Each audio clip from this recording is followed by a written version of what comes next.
Welcome back to the 5 Cent Cigar Newscast, filmed in the new Broadcast Center in Chafee Hall at the University of Rhode Island. I'm Nolan Riley. And I'm Evan McAlice. Thanks for joining us.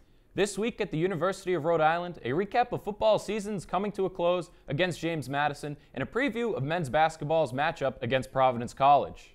A performance by a small choral group that explored songs from over 100 years ago. Various music majors from all disciplines came together to sing songs about the role of women in American society before 1920, as well as other aspects of the time period. The blue light system's shortcomings, what's happening with one of the university's safety measures. And an interesting look into how Campus Rec is promoting a well-balanced workout with group exercises classes taught by our very own University of Rhode Island students. All this and more on this week's 5 Cent Cigar Newscast.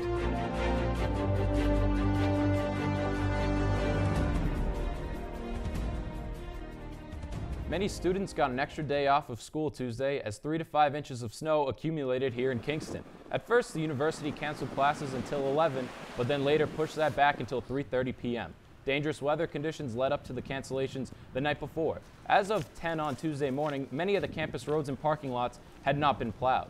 The weather for the rest of the week looks to be snow-free and mild with a high of 42 today and partly cloudy skies.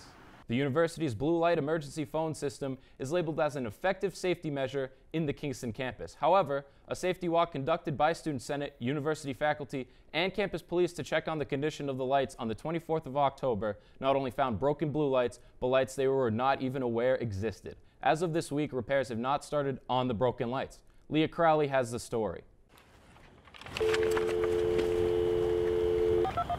There are over 90 blue lights on campus like this one to not only keep students safe, but to keep them feeling safe.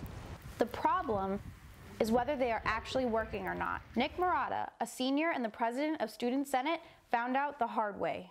So a few weeks ago, it was about 10 o'clock, and I walked down to Plains Road to hop in my car and leave campus, and my battery was dead. So I walked over to one of the blue lights to hit the non-emergency dial, and the first one I tried, there was no reaction at all. So I walked about 400 feet away to the next one, and when I pressed that light, it was just heavy, heavy static. And then finally, after pressing it a few times, someone barely came through and was able to send someone down to help. What's more concerning to Marotta is that this incident happened after he and fellow members of Student Senate, campus police, and university officials conducted their annual blue light safety walk. So you're gonna go, you're gonna check it, you're gonna make sure, the light's on. Campus police. Yeah, I just testing for the blue light walk. Every blue light is equipped with 2 buttons. The red button is to be used during an emergency, and the black button is to be used for more information or to use the safe ride service. Hi, I'm just testing the blue light. Number 38. Number 38. Yeah, hi, we're just testing out the light. We can't hear you. All right, so that's not working. Yeah, and the light just went off. Okay. Do it again. So at the end of our walk a few weeks ago, Campus Affairs Chair Gage Blanchflower compiled a list of all of the lights in question and submitted it to the police major here on campus. And so we're waiting to hear back from them on the work order that they submit to repair all of the lights in question. The blue light safety walk was conducted on October 24th. Obviously, I didn't expect it to be worked on that quickly, but the fact that it really is that much of an issue and I saw it firsthand made me realize the importance of it. On November 18th, Public Safety said they cannot make any public comments on the blue lights until they have received and reviewed the report. I was pretty disappointed in that there are still blue lights on campus that don't function because while I wasn't having an emergency, that could actually be really dangerous for someone who really needs to use that service. It is still unclear when the repairs of these blue lights will begin. It's busy. Leah Crowley reporting, 5 Cent Cigar News. Located inside the Anna Fascitelli Fitness and Wellness Center, Campus Recreation has numerous group exercise classrooms in which they offer students cycling, Zumba, kickboxing, and more. The group instructors encourage students at any level of athletic ability to try one out, wanting to ensure that students from any background can get a good workout. Signing up for a class is easy. You can use an app on your phone to reserve your spot. Nicole Wagner has a story from the Fascitelli Center. Looking for an activity outside of studying for final exams? group exercise classes might be the fit for you. Group exercise program assistant Alyssa Pasnewski offered some words of encouragement for those interested. Definitely sign up and come to one. All are welcome, whether you're a superstar athlete or just starting out with exercise. We do welcome all levels, so one person's hard class may not be some person's easiest class. We kind of make sure that if you walk into the group exercise room, you're going to get a good workout no matter what. You're not going to leave the room saying that class was too easy or that class was too hard. And every instructor is very welcoming, so we'll make sure that you're very welcomed. Many group exercise classes can be found at the Anna Fascitelli Fitness and Wellness Center, located right across the street from the Hope Dining Hall.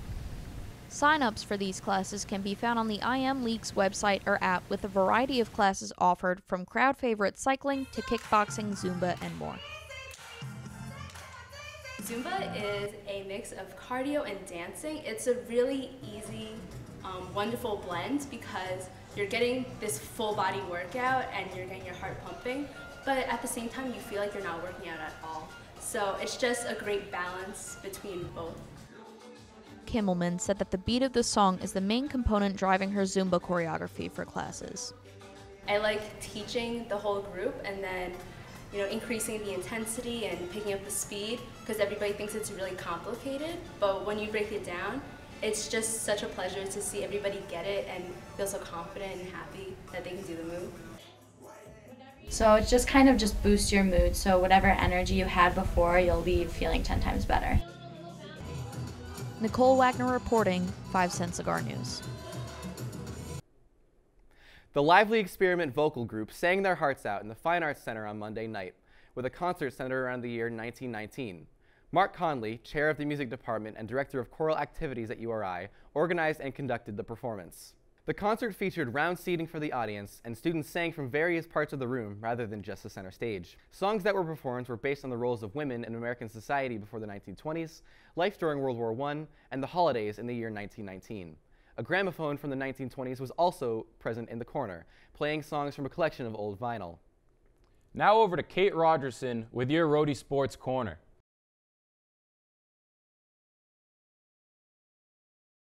Welcome back to this week's edition of Rhody Sports Corner.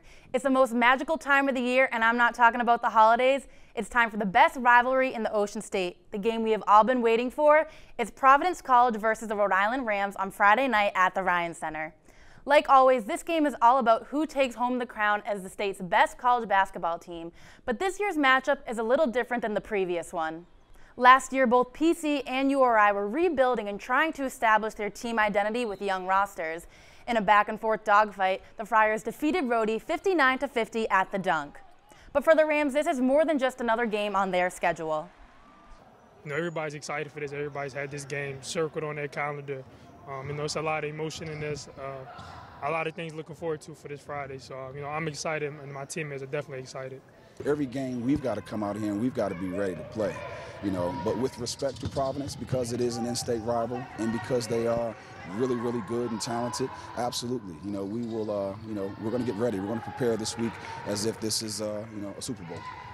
Rhody women's basketball is off to a hot start in the Tammy Reese era, with Providence native Davida leading the way.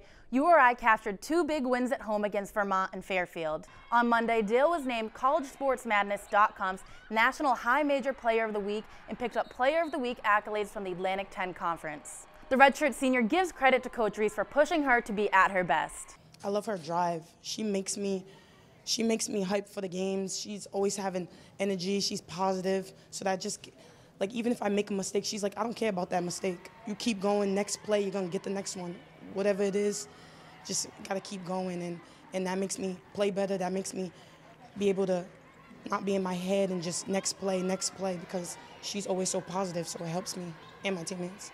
And as first semester winds down, that means all of URI's fall athletic teams have concluded their seasons. Madelene Manfredi was at Meade Stadium for Rhody football's season finale. Rhody football came out with a tough loss against number 2 James Madison with a final score of 55-21.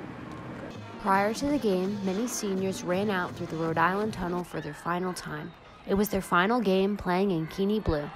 After the game, head coach Jim Fleming reflected on what these seniors have contributed to this football program. You have to start to look at what this class has been able to contribute to the University of Rhode Island's football program. Tough way to send the seniors out. That's what these games are all about at the end of the year. You know, last opportunity for these guys to play, couldn't get a W. Wanted to make one more memory. Wide receiver Aaron Parker had 5 catches for 66 yards and a touchdown catch during this game that marked the 30th in his career. This makes him the 3rd player in Rhode Island program history to reach the mark.